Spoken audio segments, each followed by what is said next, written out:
और my self चेतन पटेल, और मैं आइडियल इंस्टीट्यूट और जीनियर स्कूल में जो कॉमर्स है उसका मैनेज करता हूँ और पिछले 20 साल से उसको कंटिन्यू कर रहा हूँ। आज मैं बात करने वाला हूँ ऑल CBSE स्टूडेंट को कि आपने SSC एग्ज़ाम पास किया, उसके लिए बहुत बहुत कॉन्ग्रेचुलेशन। लेकिन सबसे पहला मैं आज का जो एजुकेशन है उसके बारे में आपको थोड़ा बताना चाहूँगा कि आज जो बच्चे SSC का डिग्री लेके बैठे हैं, तो पहला क्वेश्चन है कि SSC का फुल फॉर्म क्या होता है। जो डिग्री बच्चे लेके बैठे हैं अपने, तो मैं पेरेंट्स को भी पूछना चाहूँगा कि जो SSC का एग्ज़ाम पास है तो SSC का फुल फॉर्म क्या होता है। तो ज़्यादातर बच्चे को ये भी पता नहीं है कि SSC का फुल फॉर्म क्या है। उसका फुल फॉर्म है सेकेंडरी स्कूल सर्टिफिकेट। तो ये बेसिक वस्तु जो है, बेसिक बोल रहे हैं इसको, तो बेसिक भी पता नहीं होता है बच्चे तो एक पूरा क्या है, एक ब्लैक बोर्ड है, उसके ऊपर जो आप लिखेंगे वो लिखा जा सकता है। तो मैं आज जो बात करने वाला हूँ कि आज जो कोरोना के बाद अब जो लाइफ है अपना, तो वो लाइफ बहुत अलग है। तो मैं पेरेंट को कुछ इम्पोर्टेंट बात करना चाहता हूँ उसके बारे में कि आज SSC के बाद क्या। तो SSC के बाद ज़्यादातर पेरेंट में कन्फ्यूजन रहता है कि मेरा बच्चा साइंस में जाए या कॉमर्स में जाए या कोई अदर फैकल्टी में जाए। तो मैं उसके बारे में आज थोड़ी बात करना चाहूँगा। मैं अपनी बात करता हूँ तो मेरा क्वालिफिकेशन है, मैंने BCom किया है पहले, फिर उसके बाद मैंने MCom फर्स्ट क्लास के साथ किया है, फिर मैंने LLB स्पेशल किया है, मतलब एडवोकेसी के लिए जो होना चाहिए वो, और उसके बाद मैंने लॉ का मास्टर डिग्री बोलते हैं LLM, वो मैंने किया है। यूनिवर्सिटी में 3rd नंबर पे था मैं। और उसके बाद मैंने हायर डिस्टिंक्शन के साथ B.Ed किया हुआ है, बैचलर ऑफ एजुकेशन। और पिछले 20 साल से मैं एजुकेशन लाइन में हूँ और मेरा खुद का इंस्टीट्यूट है बालाजी कॉम्प्लेक्स में, आइडियल इंस्टीट्यूट कॉमर्स का है, जहाँ 11th से लेके MCom तक का क्लासेस हम कंटिन्यू करते हैं। और उसके साथ मैंने पिछले 1 साल से मैंने जीनियर स्कूल के साथ टाई अप करके उधर मेरा कॉमर्स का स्कूल, जीनियर स्कूल ऑफ कॉमर्स, मैंने वहाँ कंटिन्यू किया है। उसमें हमने गुजराती मीडियम, इंग्लिश मीडियम दोनों का एक साथ स्कूल कंटिन्यू किया है और बहुत अच्छी तरीके से वो कंटिन्यू है। आज मैं बात करूँगा पेरेंट्स से कि आज अगर कोई बच्चा साइंस रखे, कॉमर्स रखे, वो तो उसकी चॉइस है, लेकिन हमें एक एज अ पेरेंट क्या सोचना है कि आज साइंस बहुत बढ़िया कोर्स है, लेकिन साइंस का बच्चा आज उसका परिस्थिति, आज उसका सिचुएशन क्या है। देखो, जो पिछले साल जो 12th साइंस में थे वो बच्चे आज भी स्ट्रेस में हैं। क्यों? क्योंकि कोरोना के कारण उसका नीट का एग्ज़ाम जो होने वाला था वो अभी तक नहीं हुआ, तो वो अभी स्ट्रेस में है कि वो कभी भी एग्ज़ाम हो सकता है। तो बाकी सब बच्चे देखेंगे तो बाकी तो जिसका बोर्ड नहीं था वो तो मार्क्स पासिंग हो चुके हैं, वो तो खुश है अभी। लेकिन जो बोर्ड का एग्ज़ाम होता है उसमें भी बाकी सब फैकल्टीज़ में तो कोई प्रॉब्लम नहीं है, साइंस वाले बच्चे अभी लटक गए हैं। तो एक तो ये प्रॉब्लम है कि 12th का साइंस के बाद का बच्चे का स्ट्रेस लेवल उस पर ज़्यादा रहता है, क्योंकि ये सब पीछे बैक टू बैक एग्ज़ाम्स चालू ही रहती है। दूसरी बात है कि आज साइंस करके डॉक्टर अगर बनना चाहेगा तो आज डॉक्टर की सिचुएशन क्या है आप देखें। कोरोना के बाद मेडिकल लाइन की सिचुएशन, जिसमें ज़्यादातर डॉक्टर्स जो है उसके आप देखेंगे, उसे आपके आजू बाजू में कोई डॉक्टर है तो उसका सिचुएशन देखिए, बहुत ख़राब कंडीशन में है, क्योंकि उसको पेशेंट के पास जाना नहीं है, पेशेंट उसके पास आ रहे हैं। और ऐसे काल में कोई अगर कुछ भी गड़बड़ है तो वो सब डॉक्टर को झेलना पड़ता है। सही बात है कि नहीं? फिर दूसरी बात करते हैं कि मेडिकल के बाद दूसरा ऑप्शन में आता है इंजीनियरिंग लाइन। तो इंजीनियरिंग में भी आज कितना कंपटीशन है और इंजीनियरिंग की हालत क्या है वो आप मेरे से भी ज़्यादा जानते हैं, क्योंकि पहले एक क्रेज़ था कि इंजीनियर है, मेरा बेटा इंजीनियर है, तो एक स्टेटस माना जाता है।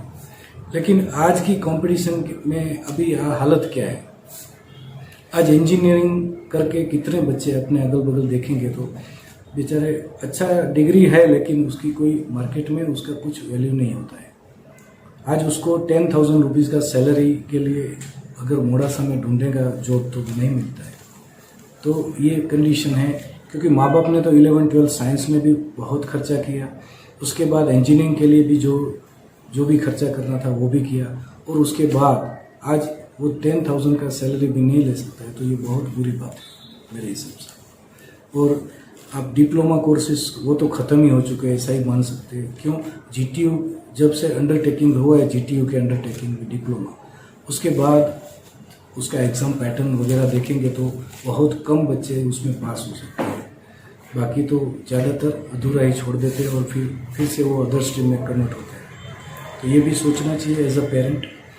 और मैं आज जो बात करने वाला हूँ कि कोई भी पेरेंट है उसका मनी का मैनेजमेंट होना अभी बहुत ज़रूरी है, क्योंकि ये कोरोना के बाद जो भी सेविंग है उसको प्रॉपर अगर मैनेज नहीं करेंगे तो बहुत प्रॉब्लम होने का चांसेस इन फ्यूचर देखा जा सकता है। तो मैं इकोनॉमिकली भी आपको सही रहेगा और आपका जो उसका आउटपुट चाहिए वो भी बहुत बढ़िया रहेगा। ऐसा कोर्स जिसको हम कॉमर्स बोलते हैं, मैं आज उसकी बात करने वाला हूँ, क्योंकि मैं 20 साल का एक्सपीरियंस के बाद मैं आज अपना एक्सपीरियंस में शेयर करता हूँ। मैं ऐसा कभी नहीं बोलता हूँ कि साइंस खराब है, ऐसा नहीं बोलता हूँ, ये कॉमर्स अच्छा है, मैं ऐसा नहीं बोलता हूँ। लेकिन मैंने 20 साल में जो देखा है और मैंने जो समझा है, मैं आज उस हिसाब से बात करता हूँ। कहीं गलत भी हो सकता हूँ, लेकिन मैंने जो समझा है मैं आज उसकी बात करूँगा। तो कॉमर्स, वाई कॉमर्स? तो कॉमर्स के लिए मैं आज बोलना चाहूँगा कि आपके कोई भी रिलेटिव्स आउट ऑफ गुजरात में रहते हैं तो उसको पूछ लेना कि अभी सबसे ज़्यादा एडमिशन कहाँ पे होते हैं 12th के बाद, और कौन सी लाइन है जहाँ पे सबसे ज़्यादा बच्चे एडमिशन लेते हैं। तो सबसे पहला आएगा कॉमर्स, क्योंकि ओवरऑल इंडिया में देखेंगे तो कॉमर्स एक ऐसी लाइन है जहाँ सबसे ज़्यादा स्टूडेंट्स जाते हैं। और कॉमर्स में आने का बेनिफिट क्या रहता है मैं बताता हूँ कि जो बहुत ही ब्रिलियंट बच्चे हैं वो तो साइंस में जाएंगे और उसका फोकस रहेगा तो वो वहाँ भी अच्छा नाम करेंगे। लेकिन जो एवरेज बच्चे हैं अगर वो साइंस में चले गए और अगर 12th साइंस में उसके 50 या उसके नियर अबाउट परसेंटेज आए तो फिर क्या? अभी 50% है तो उसका मेडिकल लाइन में जाना है तो कितना सारा बंडल्स तैयार करना पड़ता है, वो विटामिन M बहुत तैयार रखना पड़ता है, क्योंकि अदरवाइज उसका एडमिशन नहीं होगा। और इंजीनियरिंग में भी ऐसा ही है कि जो अच्छी लाइनें हैं, इंजीनियरिंग में जो ट्रेंड अच्छा है उसमें उसका मेरिट बहुत अप रहता है, और अगर परसेंटेज नहीं है तो वो उधर से भी लटक जाता है। तो मेरी पेरेंट्स से यही कहना चाहूँगा कि कॉमर्स का क्रेज़ है, अभी कम बजट में बहुत अच्छा आउटपुट यहाँ कॉमर्स में मिलता है। क्यों? कि जो टफ कंपटीशन थी 10th तक, जो SSC तक थी, वो ब्रिलियंट बच्चे तो साइंस में ट्रांसफ़र हो गए। अब एवरेज बच्चे हैं या थोड़े बहुत स्मार्ट बच्चे भी हैं जो कॉमर्स में आते हैं, तो उसको क्या है, बहुत ही कम उसको कंपटीशन रहता है और बहुत ही कम कंपटीशन में वो अच्छी क्वालिफिकेशन, अच्छी डिग्री में वो उसको एडमिशन मिल जाता है और उसमें वो सक्सेस बन जाते हैं। तो कॉमर्स के बाद 12th कॉमर्स के बाद कौन सी लाइन्स आएगी जहाँ पे बच्चे अपना करियर बना सकते हैं, मैं उसकी बात मैं डिटेल में करता हूँ। तो पहली बात, एक अच्छी बात यह है कि 10th तक जो मैथ्स आता है वो आता है, अलजिब्रा ज़्यादा होता है, बीज गणित बोलते हैं जिसको, उसमें अलजिब्रा ज़्यादा रहता है। तो बच्चे बहुत मैथ्स में ही बहुत थके रहते हैं, क्योंकि उसका मैथ्स का पैटर्न है, उसमें ये अलजिब्रा का यूज़ ज़्यादा होता है। लेकिन कॉमर्स के लिए गुड न्यूज़ ये है कि कॉमर्स में भी मैथ्स थोड़ा बहुत रहता है, लेकिन वो स्टैटिस्टिक बन जाता है। तो स्टैटिस्टिक में ज़्यादा एरिथमेटिक का यूज़ ज़्यादा होता है, तो उससे बच्चे का मैथ्स के प्रति जो वो एलर्जी था वो उसमें ही वो प्रॉब्लम ख़त्म हो जाता है कॉमर्स में। और अकाउंट्स आता है, तो अकाउंट्स क्या रहता है, वो तो बाज़ार में आप जाते हैं, जो ये पैसा इतना दिया, ये इतना लिया, ऐसा होता है कि बैंकिंग क्या है, बैंकिंग है, इनकम टैक्स है, ऐसा जो प्रैक्टिकल होता है ऐसा ही उसको पढ़ाई में होता है। सब सब्जेक्ट, इकोनॉमिक्स रहता है जो उसको बहुत काम लगता है लाइफ में। तो ऐसे सब्जेक्ट है कि जो वो प्रैक्टिकली और रियल लाइफ में उसको कनेक्ट कर सकता है कि ये जो सर हमने ये पढ़ाया है, सर ने या मैडम ने ये पढ़ाया है, तो इसको रियल लाइफ से कैसे कनेक्ट करें, वो कॉमर्स में सबसे अच्छा कनेक्ट होता है। तो बच्चे को पढ़ने में ज़्यादा इंटरेस्ट पैदा होता है और वो 10th तक जो एवरेज बच्चा है वो कॉमर्स में आके बहुत अच्छा परफॉर्म करता है। मैंने बहुत सारे ऐसे मेरे फ्रेंड भी देखे हैं जिसका SSC तक ट्रैक रिकॉर्ड इतना अच्छा नहीं था, लेकिन जैसे 11th कॉमर्स में आए तो वो उसका सेंटर फर्स्ट बन चुका है। कोई बच्चा है जो एसएससी में ऐसे एटीकेटी मतलब ऑक्सीजन पे पास हुआ, लेकिन उसने एचएससी में 12th में बहुत अच्छा परफॉर्म किया और आज वो कोई सीए है, कोई सीएस है, कोई आईसीडब्ल्यू बन चुका है, कोई अच्छा एमबीए हो गया है। तो ऐसे अच्छे अच्छे कोर्सेज में वो चले गए हैं। तो अगर आपको कॉम्पिटिटिव एग्जाम में जाना है तो भी आपके लिए ये सबसे सस्ता रास्ता है। क्यों? तो कोई भी कॉम्पिटिटिव एग्जाम है उसमें ग्रेजुएशन तो कंपलसरी रहता है, क्योंकि अच्छे जो ऑफिसर लेवल की कोई भी पोस्ट का जाहिरात, कोई भी एडवर्टाइजिंग रहता है तो उसमें वो वैकेंसी होती है, उसमें पहला ग्रेजुएशन कंपलसरी रहता है। तो ग्रेजुएशन में आपके पास कॉमर्स के बाद ज़्यादातर 3 लाइनें रहती है। एक बीकॉम बैचलर ऑफ कॉमर्स, दूसरा है BBA bachelor of business administration और तीसरा है BCA bachelor of computer application. तो अभी आपका कंप्यूटर में इंटरेस्ट है तो आप 12th के बाद बीसीए में चले जाइए। वहाँ कोई अकाउंट्स भी नहीं आएगा, मैथ्स भी नहीं आएगा, तो आपको कंप्यूटर लाइन में ही आपको वो पढ़ना होगा। बीबीए अगर आपको मैनेजमेंट में इंटरेस्ट है और आपको फ्यूचर में एमबीए ही करना है तो BBA one of the best course जो 3 साल का रहता है वो भी। और अगर कॉमर्स में ही आपको डिटेल में जाना है, आगे सीए करना है या तो सीएस ऐसा कोई इंटरेस्ट है आपका, तो आपको बीकॉम भी बहुत बढ़िया रहेगा। बैचलर ऑफ कॉमर्स वो भी 3 साल का कोर्स है, तो आप ग्रेजुएट हो जाते हैं। अगर ये 3 में से कोई भी एक ऑप्शन यूज़ करके आप उसमें 3 साल में ग्रेजुएट हो जाते हैं। और ग्रेजुएट के बाद आप विथ ग्रेजुएशन भी आप ये अच्छे अच्छे कोर्सेज है जो मैं बात करूँगा, उसमें सबसे पहला है सीए। आज सबसे ज़्यादा ट्रेंड है, जब अब जीएसटी आ चुका है, जीएसटी के बाद सबसे ज़्यादा ट्रैफिक रहता है सीए के पास, क्योंकि आज सब ऑन पेपर हो गया। अभी विदाउट पेपर कोई काम ही नहीं होता है बाजार में, तो जीएसटी कंपलसरी हो चुका है। तो जीएसटी के बाद सीए जो चार्टर्ड अकाउंटेंट्स है उसके पास बहुत सारा काम आता है और वो प्राइवेट प्रैक्टिस भी कर सकते हैं और उसकी जॉब भी अच्छी ऑफर होती है। तो एक बहुत पावरफुल कोर्स है सीए। तो सीए बनना है तो आप बहुत कम खर्चे में आप सीए बन सकते हैं आफ्टर 12th। दूसरा है कंपनी सेक्रेटरी, सीएस बोलते हैं। कोई कंपनी होती है जिसका एक लिमिट होता है, उससे ज़्यादा अगर शेयर कैपिटल है तो उसको सीएस को अपॉइंट करना होता है। तो ये सीएस कंपनी सेक्रेटरी है, पूरे कंपनी का मैनेजमेंट करता है। तो अगर आप बच्चे में कॉम्पिटिशन वो क्वालिफिकेशन अर्थात तो वो उसको हैंडल कर सकता है और उसको लॉ का सब्जेक्ट बहुत इंटरेस्टिंग लगता है, तो वो सीएस में बहुत उसको सक्सेस मिलने का चांसेस है। दूसरा है उससे पैरेलल कोर्स है आईसीडब्ल्यू है। पूरा नाम था आईसीडब्ल्यू पुराना नाम, लेकिन अब नया नाम है सीएमए, उसका नाम चेंज हो चुका है, कॉस्ट एंड मैनेजमेंट अकाउंट्स। तो ये भी एक अच्छा डिग्री है और ये अगर अपने जिसमें कॉस्ट कटिंग का बात होता है, बड़ी बड़ी कंपनी होती है, उसमें इसका ज़रूरत रहता है। ये भी बहुत पावरफुल कोर्स है, इसमें भी अपना करियर सेट हो सकता है। फिर उसके बाद हम जाएंगे MBA, master of business administration. अगर एमबीए में भी अच्छे एमबीए बनना है तो आईआईएम से एमबीए होते हैं, उसका सबसे ज़्यादा डिमांड रहता है ऑल ओवर वर्ल्ड में। तो एमबीए बनना है तो भी आप बीकॉम के बाद या बीबीए के बाद आप कैट का एग्ज़ाम क्रैक कर सकते हैं। कैट होता है कॉमन एंट्रेंस टेस्ट, और ये जो एग्ज़ाम है उसमें अगर आप अच्छे रैंक से आप अच्छा परसेंटेज का परफॉर्म करते हैं तो आईआईएम में आपको एडमिशन मिलता है। और आईआईएम कितना बड़ा इंस्टीट्यूट है वो तो आपने अहमदाबाद में भी देखा होगा। तो आईआईएम से आप एमबीए करते हैं तो आपका पूरे वर्ल्ड में डिमांड रहता है, बहुत अच्छा सैलरी पैकेज भी रहता है और खुद का भी अच्छा बिजनेस वो डेवलप कर सकता है। उसके बाद हम जाएंगे जीपीएससी और यूपीएससी में, जो कॉम्पिटिटिव एग्जाम्स रहते हैं मैं उसकी बात करूँगा। अपने कॉम्पिटिटिव एग्जाम में जीपीएससी जो गुजरात लेवल पे जो ऑफिसर्स हैं उसके लिए है गुजरात पब्लिक सर्विस कमीशन, और दूसरा है UPSC union public service commission जो सेंट्रल लेवल का भर्ती बोलता है उसमें। यूपीएससी को दूसरा नाम है सिविल सर्विसेज एग्जाम भी कहते हैं। और सिविल सर्विसेज एग्जाम में आपने नाम सुना होगा आईएएस, आईपीएस, आईआरएस, आईएफएस, ये सब जो अलग अलग उसमें डिपार्टमेंट है, अपना बच्चा उसमें जा सकता है और क्लास 1 ऑफिसर बन सकता है।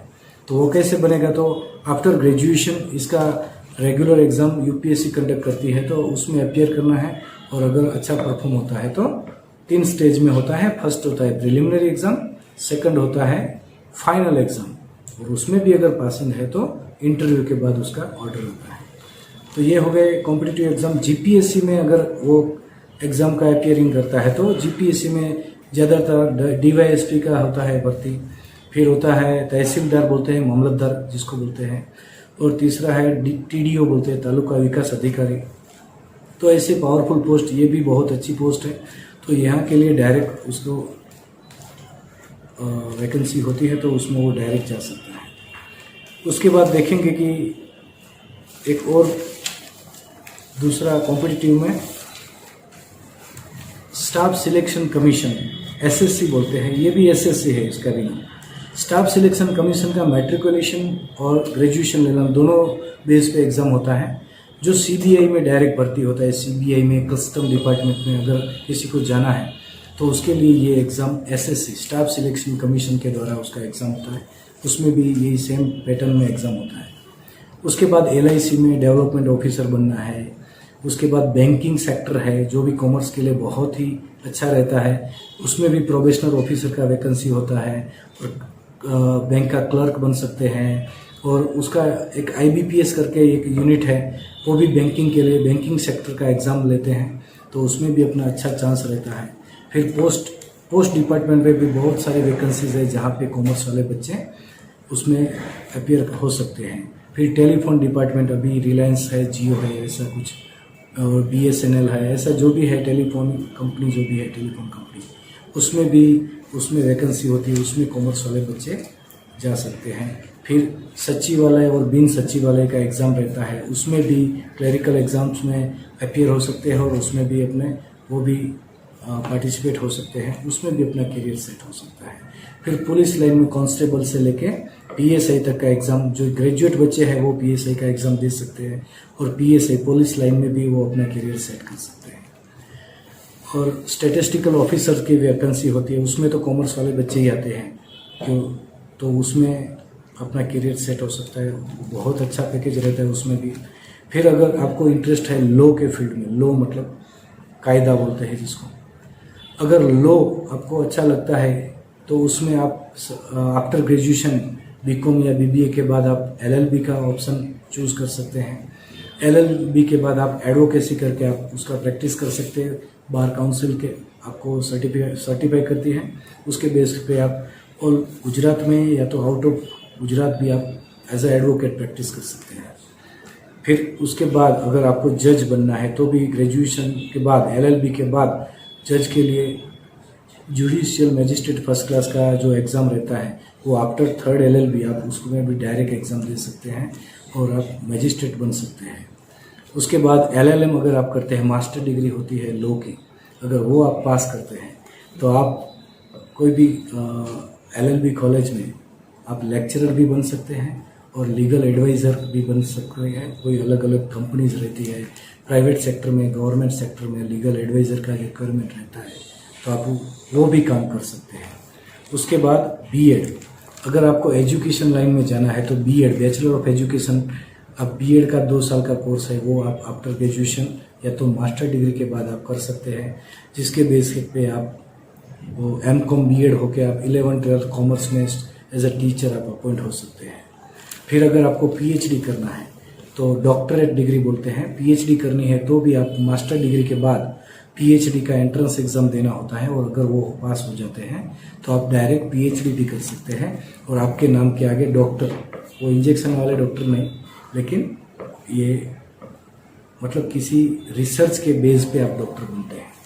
और उसके बाद एक अच्छा लाइन अभी सबसे ज़्यादा चलता है मार्केट में, वो है बीकॉम या तो एमकॉम करके टैली का सॉफ्टवेयर आता है, उसका आप कुछ कोर्स कर लो या तो कहीं से प्राइवेट में भी आप टैली का कोर्स कर लो, तो फिर अकाउंटेंट, एज ए अकाउंटेंट आप मार्केट में बहुत अच्छा काम कर सकते हैं।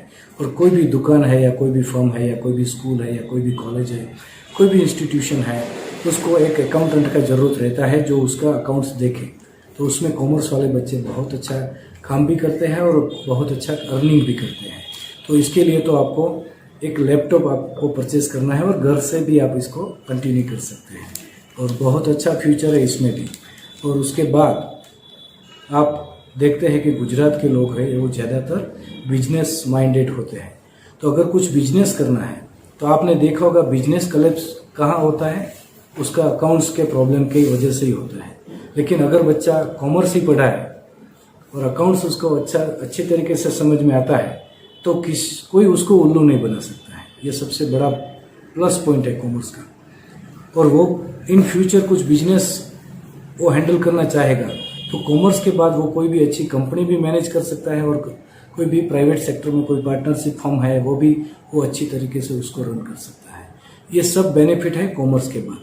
मैं ऐसा कभी नहीं बोलता हूँ कि साइंस खराब है, मैं ऐसा कभी नहीं बोलता। लेकिन मैंने 20 साल का एक्सपीरियंस में देखा है कि साइंस के बाद जो बच्चे परेशान होकर घूम रहे हैं मुझे मिल रहे हैं, उससे अच्छा है कि कॉमर्स के बच्चे जल्दी सेट हो जाते हैं इन फ्यूचर और वो अर्निंग भी जल्दी कमा लेते हैं। क्योंकि साइंस के बाद का जो पैसा आने का जो है वो बहुत साल लगते हैं, फिर वो पैसा आता है या नहीं भी आता है वो बच्चे पे डिपेंड है। लेकिन कॉमर्स में क्या है कि बिजनेस माइंडेड होता है बच्चा, तो वो जल्दी से अर्निंग के लिए वो तैयार हो जाता है, तो फैमिली को सपोर्ट भी अच्छा करता है। और खर्चे की बात करें तो कॉमर्स में ज़्यादा खर्चा होता नहीं है।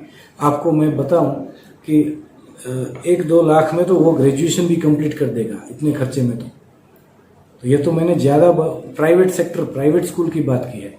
गवर्नमेंट सेक्टर में जाएगा तो इससे कम हो जाएगा। लेकिन यहाँ पे अभी मोड़ासा में देखेंगे तो सीबीएसई के बाद कॉमर्स में सीबीएसई के बेनिफिट मैंने देखे नहीं है, ज़्यादा बेनिफिट है। क्योंकि कॉमर्स में सीबीएसई में कॉमर्स करना है तो यहाँ पे प्रार्थना स्कूल में शायद चलता है, लेकिन उसमें स्टूडेंट्स नहीं होते, देखेंगे आप। और सीबीएसई का कोई स्पेशल बेनिफिट इंग्लिश मीडियम में मैंने नहीं देखा। गुजरात बोर्ड का पैटर्न में अगर कोई इंग्लिश मीडियम में बच्चा आता है तो उसके चैप्टर्स मैंने देखे अकाउंट्स के, सीबीएसई के अकाउंट्स है और गुजरात बोर्ड का अकाउंट्स तो सेम रहता है। लेकिन ये थोड़े बहुत चेंज के लिए वो अकेला पड़ जाता है बच्चा, क्योंकि उसको कंपनी नहीं मिलती है तो अकेला पढ़ेगा तो वो अकेला ही रहेगा। उससे अच्छा है कि गुजरात बोर्ड में अगर इंग्लिश मीडियम में एंट्री लेता है तो एक तो उसको सर्कल अच्छा मिल जाता है, और दूसरा गुजरात बोर्ड से और आप सीबीएसई से कोर्स कंपेयर करते हैं तो ऐसा लगेगा कि उधर 5 सब्जेक्ट है और इधर 7 सब्जेक्ट है। लेकिन यहाँ 7 सब्जेक्ट में उसको जो माहौल मिलेगा, जो उसको कंपनी मिलेगा, उससे उसका पढ़ने का और अच्छा पढ़ने का चांस होता है। क्या कि अगर आपका बच्चा 3-4 ही बच्चे पढ़ते हैं और उसमें जो मेंटल एबिलिटी वो डेवलप होती है और कहीं अच्छे क्लास में वो पढ़ता है और अच्छे सारे फ्रेंड के साथ पढ़ेगा तो उसमें वो लीडरशिप का भी क्वालिटी आएगा। और दूसरी बात है कि यहाँ पे हमने लास्ट ईयर से जीनियर स्कूल में कॉमर्स चालू किया है, तो उसमें सीबीएसई वाले बच्चे भी हैं, तो उसमें हमें अच्छा रिजल्ट मिला है। इसलिए मैं बोलता हूँ कि सीबीएसई बोर्ड मेरे हिसाब से तो उसी के लिए अच्छा रहता है जो क्लास 1-2 ऑफिसर्स है, उसके बच्चे हैं तो उसको सीबीएसई सूट करता है, क्योंकि उसका ट्रांसफ़र होता है अलग अलग स्टेट में, तो उसका सिलेबस सेम पैटर्न में रहे, इसलिए सीबीएसई में वो रहे, वो ठीक है। लेकिन हम तो ऐसे कोई ऑफिसर में मैंने नहीं देखा है, बहुत कम लोग होते हैं जो क्लास 1-2 ऑफिसर होते हैं और सीबीएसई में होते हैं। बाकी तो वो लोकल ही होते हैं, यहाँ के ही होते हैं, तो उसको अभी सीबीएसई का जो वो अट्रैक्शन है वो कम करना चाहिए और गुजरात बोर्ड में आ जाइए, ताकि आप 12th के बाद बहुत सुखी रहेंगे और उसको ऑप्शन भी ज़्यादा रहेगा। इधर टीचर्स भी अच्छे मिल जाएंगे। गुजरात बोर्ड में सीबीएसई में सबसे ज़्यादा प्रॉब्लम रहते हैं अच्छे टीचर्स, तो अच्छे टीचर्स नहीं है तो कोर्स कितना भी अच्छा हो लेकिन अच्छे टीचर के बिना वो अधूरा ही रहता है। तो मैं इतना कॉन्फिडेंस से इसलिए आपसे बात कर सकता हूँ कि मेरे पास मेरी अच्छी टीम है और आप उसके वीडियो यूट्यूब पे भी देख सकते हैं। आइडियल इंस्टीट्यूट मोड़ासा का आप यूट्यूब चैनल है, सर्च करके आप देख सकते हैं। 11-12 के इंग्लिश मीडियम के वीडियो आप सर्च कर सकते हैं। तो मैं आपको इनवाइट करता हूँ कि कहीं पे भी एडमिशन लेने से पहले आप जीनियर स्कूल में आए, और ये वीडियो के साथ मैं मेरा मोबाइल नंबर भी सेंड करूँगा, तो आप मुझे एक बार पर्सनली मिलिए। आप बच्चे को लेके आइए तो हम काउंसलिंग करेंगे, उसको बच्चे से बात करेंगे, और अगर नहीं मान रहा है तो भी आप उसको लेके आइए, मैं अपनी तरीके से बात करूँगा तो एक अच्छा डिसीजन हो सके।